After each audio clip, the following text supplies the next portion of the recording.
there is a saying, a guy who dies with the most toys wins. So here are my two toy buses. Unfortunately, one, I get into an accident. That was my only accident in my whole life, and I met with a 350, and I drove a lot of miles, and it was my fault. So I'm really sad about it. I'll fix it. I got all the parts for it, but I'm not there yet. But haven't run these buses for a couple months now, so today is the day to start them up and make them run again. So I charged up both batteries, actually all 4 batteries, because each bus has 2 batteries. As you guys can see, 2 gigantic batteries. This is a GMC 4104, both of them, and it's got a Detroit diesel engine in the back, so which I'm going to show you now. It's the mighty 671. So each jug is 71 cubic inch, and since there are 6 of them, so hence the name 671. There's also a supercharger on it. If you see it, it's right about here. That's the supercharger. It's getting run by a shaft, and the shaft goes into this, and that's where the gears are. You can see the main flywheel over here, and it's got a manual Spicer transmission behind it. This is the air compressor, which is going to start making a really weird clanking sound when it starts, if it starts. There is the fuel filter, and so on. So we're going to open both buses, and my kid's going to start it, and we're going to listen to the sound it makes. So let's go inside bus number 1, and I want to show you how to start this bus. So there's no glow plugs in this diesel engine. I have a starter switch here that's off of an Airbus. This is saying engine 2. So this was on an Airbus, and I found it in a mechanic's bag. He wanted to throw it away, and then because there was no paperwork with the little switch topping, and since then it lives in here. So this is an Airbus engine 2 starting. So I'm gonna turn the ignition on. Well, no ignition here, and then engine to the run position. It started buzzing on me because there's not enough air pressure. See, there's 0 air pressure. This thing hasn't run forever. So it says low air. That's a warning light to warn the driver that there's not enough air pressure in the air system for the brakes. And here's the O pressure. We'll see if it's come up. I briefed my kids already that they got to watch it. And the speedometer is actually a GPS speedometer in this bus, but I think I'm gonna migrate it over to the other one. So let's check out how do they sound, and if they even start. We'll find out.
So this bus has an unsynchronized shifter. So push the clutch in.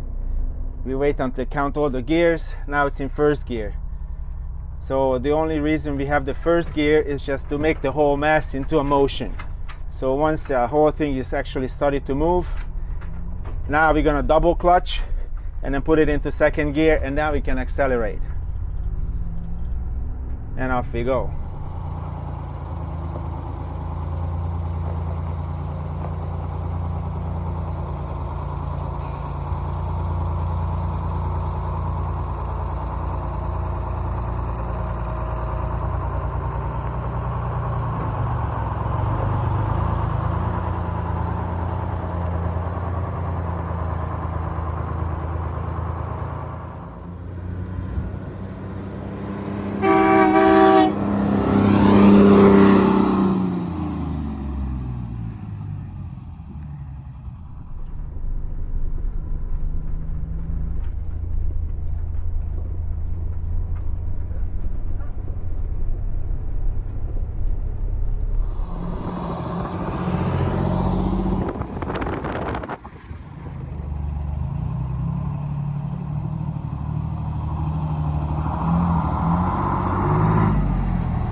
So the way we put it in reverse, first we put it into gear, then you hold the reverse, so you can see there's a reverse solenoid actually moves this, and then you pull it back, and then we can start going backwards.